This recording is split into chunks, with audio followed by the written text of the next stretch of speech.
So quick update on what could end up being a pretty significant snowstorm for parts of the area. Just based on today's models, that's literally what I'm going to look at very, very quickly, as well as some explanations from other people on the web, which I take no credit for, but I think it's good to point out. Let's go with the shock factor first. This was the noon run of the American model. That's called the GFS. Pull this from the good friends over at Pivotal Weather. Great site. Go check them out if you need to. And what you're seeing is a really large amount of snow here over North Carolina. Historic for sure as we get over 20 inches here in the central part of the state. I'm not buying this yet, but I'm not saying it's impossible. Southern storm system could have a lot of moisture in it. It's very interesting to see this setup. Even last night, the GFS was pointing out a bigger snowstorm. It was taking this, if you were to literally shift it up into this region here, it was probably in that area. So it's not out of the question. I mean, this is big all the way down to North Georgia. People down in North Carolina, Southern Virginia, I would definitely say this is potentially your storm. Now, what I would tell you, too, is this northwest cutoff is pretty sharp. I do expect that the GFS is cutting that off a little short, and that most of Virginia would be into a snow system. How much? You know what? It's way too early. It has potential, and that's great. This is GFS, by the way, not the European. So speaking of that, I wanted to show the difference in what the models are really showing. Here you see this much sharper trough here on the East Coast. This is on the GFS, and this is the 500 millibar, so it's up in the upper atmosphere. What you're seeing is a pretty sharp amplification of the 500 millibar here. So that's allowing some ride to the east and northeast, and that's why it's throwing snow up over this region. Pretty good storm system, healthy looking upper level dynamics here. But compare that with the European, and if you look at the European, there's not as much of a pronounced cutoff. You're seeing a much stronger flow, so whatever's happening here is likely getting sheared out. So I wouldn't be surprised if you have some snow maybe flying here on the southern periphery, but it's not going to be anything like what you're seeing from the GFS. There may not be anything at all. Governor 2, the Thursday system is still there to be watched. Maybe something happening Thursday into Friday, and that actually may have a play on what happens over the weekend. But anyway, that's part of why we're seeing such a difference. DT over at Weather Risk, that's Dave Tularis over at weatherrisk.com, which you can also check his site out. Probably one of the best long-range forecasters you would ever find, honestly. He can be kind of a harsh person, but he can definitely shed a lot of light on what's going on with the storm system. So what the GFS did is, one thing that people are wondering is, why isn't this thing coming up the coast? I'm not convinced it won't, but this is just what the model's showing here, okay?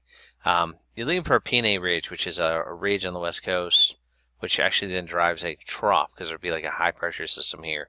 A trough that's deeper here on the east coast. Trough that's deeper will bend that jet stream and cause it to go further up the coast. If this amplifies any at all, this storm's going to be much bigger. But if it gets too big, everyone needs to know, I would turn it over to rain for a lot of the coastal areas, so let's don't get it too strong. This 50-50 low, if you know anything about East Coast snowstorms, you'll know that a 50-50 low is you have to have one.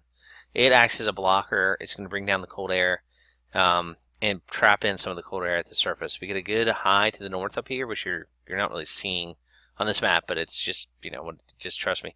And it's keeping that cold air in place and locking the cold air in place, because 50-50 low will not allow the high pressure system to move out quickly before this storm passes through. A lot of moisture here. So a positive NAO. So you're not seeing a locking pattern in general as well there. Blocking for the NAO would cause the storm to kind of go this way, but to have no way to go out to the Atlantic. So it would also have to go up the coast. So, and it's also showing that the Arctic oscillation, is neutral, so it's not really playing any factor. All in all, it just means this is a southern low, southern snowstorm type of setup at this point. And a northward jog, I do expect somewhat of a northward drift, if this is true. So just to keep it in mind.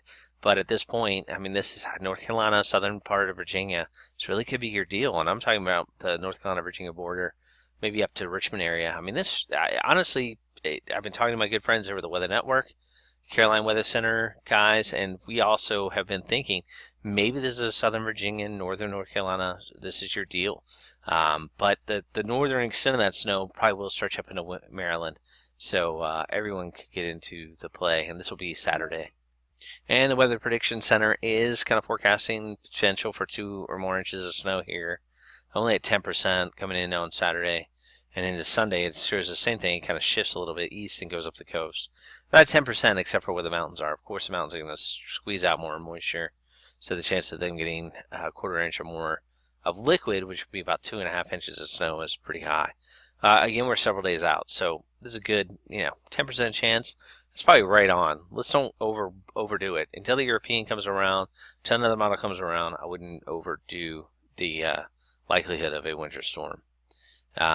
So anyway, that's kind of my update at this point, and hopefully that makes some sense and kind of gets us on page for what we're going to be seeing. At this point, the next model runs are 18Z, or like around 5 o'clock. And two things are going to come in there. One, we're going to see the European ensemble runs. An ensemble run is multiple runs of the same model for the European, and with different variables. And it's good to see that because we want to see like where the mean is. Where does everything kind of show us the central location of low pressure systems and forecasts? And if it shows things coming on board with more snow, that would be encouraging for snow lovers like myself. But if it continues to show this kind of sheared out look or the suppressed look, and nothing up into the area of the region, you have to wonder who's going to win here. Is it going to be the GFS model, the American model, or the European model? Honestly, they've been kind of competing back and forth on these big systems this winter. I don't know what to put my weight in. So that was drawn out at the end there.